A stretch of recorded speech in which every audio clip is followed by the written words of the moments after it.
I have a huge, mind-blowing secret for you. Just because you're in your 20s doesn't mean you need to be broke. And I'm going to walk you through exactly how you can accomplish this step by step, no matter what your age. And at the end of the video, I'll be recapping the 3 biggest things you can do that'll set you up for long-term financial success. So if this is something you're into, then keep watching. I get it. I spent my early 20s with that constant gut-wrenching feeling. You know the one. It's when you know rent is due and your bank account is already gasping for air. It's this low-grade hum of anxiety that just follows you everywhere. I was drowning in student loans and credit card debt, living in a constant state of financial panic. I was blaming my age, the economy, my underpaying job. But then came the moment. Standing in a grocery store, having to put back half my items because I'd miscalculated my budget by $20. The embarrassment was so intense, I just decided, that's it, I'm done. I had to break up with being broke for good. In this video, I'm going to be breaking down the exact 5-step money system I built to go from constantly stressed to financially in control. And step 1 is something you can do today. If this is something you're into, then hit the like and subscribe button and keep watching. So the first step in any breakup is admitting there's a problem, right?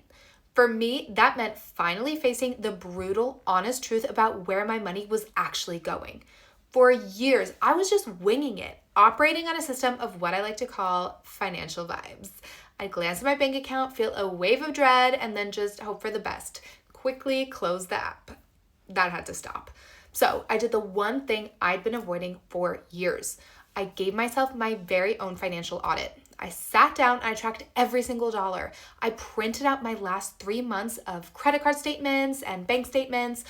Armed with a few highlighters, I went through every single line item. And I'm not gonna lie, it was a little painful. The amount of money I was dropping on food delivery, random subscriptions I'd totally forgotten about, and impulse Amazon buys was genuinely shocking. But the goal here isn't even to create a budget yet. It's just to see. You need to categorize everything: needs, wants, debts, savings. By the end, you're gonna have a crystal clear picture of your financial reality. It might not be pretty, but it's the foundation for everything else. You'll finally know your real numbers: total income, total expenses, and where all the leaks are. This brutal honesty audit is your map. It shows you exactly where you are so you can finally start plotting a course to where you want to go. Okay, so once you know where your money is going, the very next step is to build a wall between you and life's inevitable curveballs. This is your emergency fund, and honestly, it's the single best tool for killing financial anxiety. Living without one is like walking a tightrope with no net. So, how do you fix it? You build that financial safety net. Your first goal is simple and totally achievable. Save $1,000. This is not going to cover a major job loss, but it's enough to handle most of the common annoyances life throws at you. So to get that first 1,000, you have to get aggressive. Look at that audit you just did. Where can you cut back just for a little while?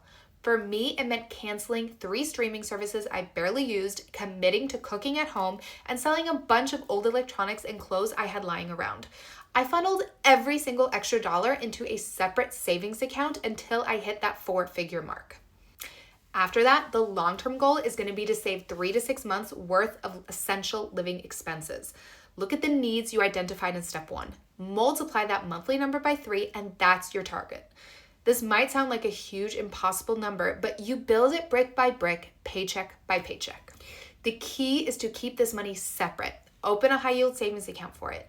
This does 2 things. 1, it earns you a little interest, and 2, it keeps the money out of sight and out of mind, so you're not tempted to spend it. Then, automate your savings. Set up an automatic transfer from your checking to your emergency fund for the day after you get paid. Even if it's just $50 a paycheck, it builds the habit. And all of personal finance and wealth building is habit-based. Building this fund was the first time I felt a true sense of peace around my finances. Knowing I had that cushion was transformative. It broke the cycle of panic and debt.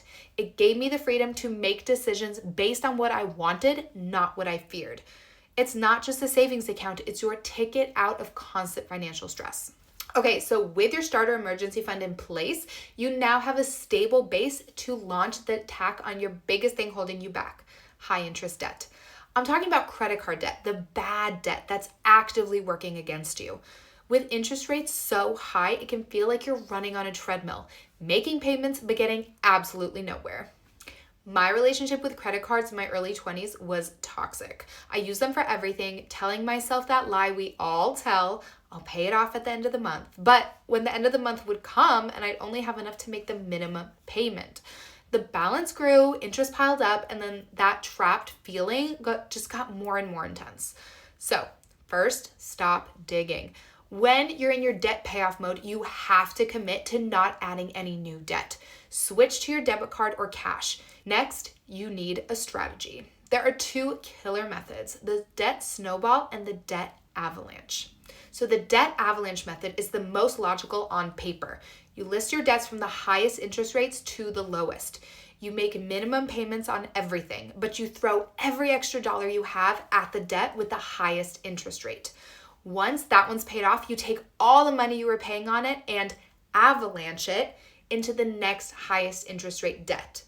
This method is going to save you the most on interest over time. The debt snowball method is all about the psychological wins. You list your debts from the smallest balance to the largest, ignoring the interest rates. You make the minimum payments on everything, but you focus all your extra cash on destroying that smallest debt first. Once it's gone, you take that payment and snowball it, adding it to the payment for the next smallest debt. The power here is motivation. Getting that first quick win gives you incredible momentum and makes you feel like you can actually do this. I personally use the debt snowball. I had this annoying store credit card with a $500 balance. It wasn't my highest interest rate, but seeing it disappear in a couple months was the victory I needed to keep going. It proved to me that I could win.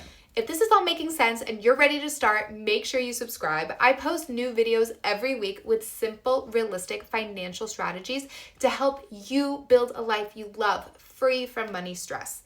Hit that subscribe button and let's do this together.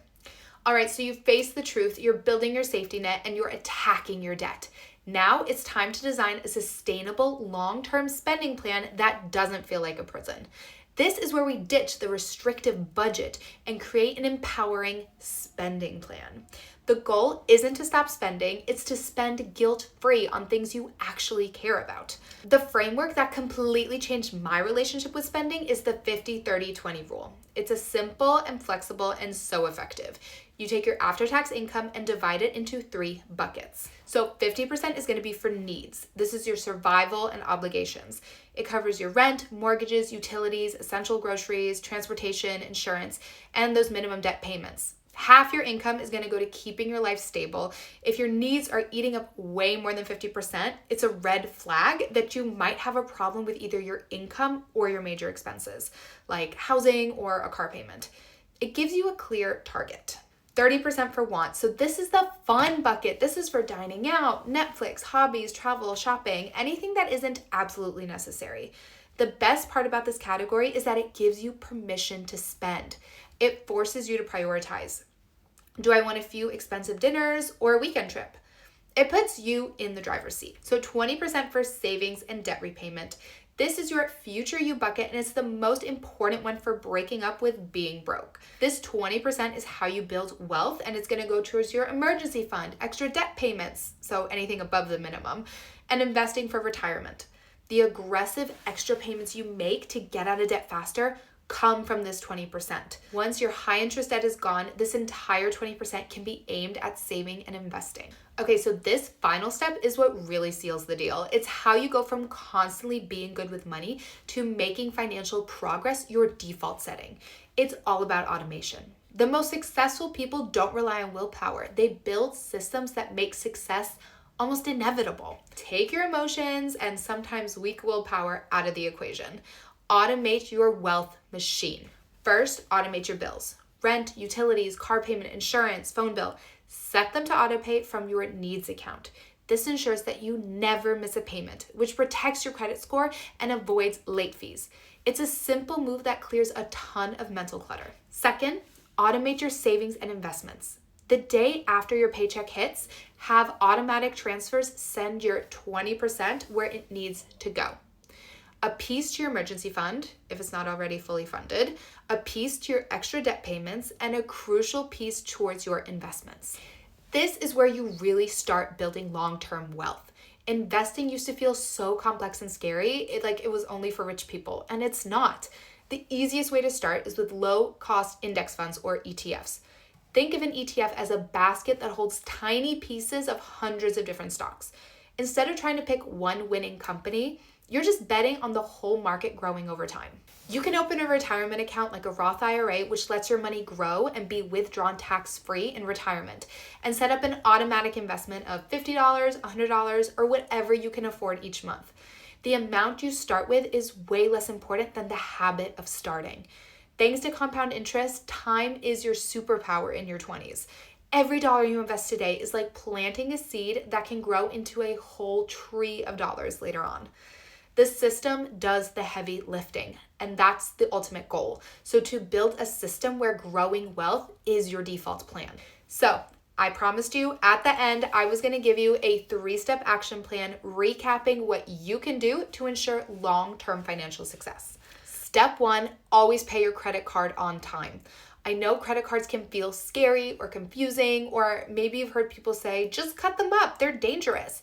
But here's the truth. If you use them wisely, they're one of the easiest tools to help build a healthy credit score. And that credit score, it matters later. It affects renting an apartment, getting approved for a car loan, or buying a house. Even your future job or insurance rates could be influenced by it. So don't overthink it. Use your credit card for regular purchases you'd already make, like groceries or gas, and then pay it off in full on time every month. That's it. This one simple habit builds your credit score in the background while you live your life. Step 2, don't take out more school debt than you need. I know student loans can feel like monopoly money when you're in college. Everyone's taking them out, it feels normal, and you tell yourself, I'll deal with it later. But later always comes, and those payments can follow you around for years, sometimes even decades. So here's the rule. Borrow only what you absolutely need to cover tuition and required expenses. Not lifestyle spending, not spring break trips, not the extras. The less you borrow now, the more freedom you give yourself later. Trust me, your future self will thank you when you're not writing huge checks every month for a debt you barely remember spending. Okay, step 3, get your employer retirement match. This one is huge. If your employer offers a 401k match, take it, always. It's basically free money. And here's what I mean. If you put in a certain percentage of your paycheck, say 5%, your employer might match it with another 5%. That's instantly doubling your contribution. And when you're in your 20s, that money has decades to grow. I know retirement feels a million years away, but the truth is you don't want to work forever. And the earlier you start, the less you have to contribute later because of time and compound growth do the heavy lifting for you. If you can lock in these 3 habits early, you're already miles ahead of most people your age. Breaking up with being broke isn't a one-time thing. It's a decision you make followed by a system you build. It's about trading that constant nagging anxiety for the quiet confidence of being in control. I know what it feels like to be stuck and to feel like you're behind and that you're never going to get ahead, but I am living proof that you can completely change your financial story. You deserve a life free from the sickening stress of money worries. The power isn't in some secret formula, it's in these simple, actionable steps.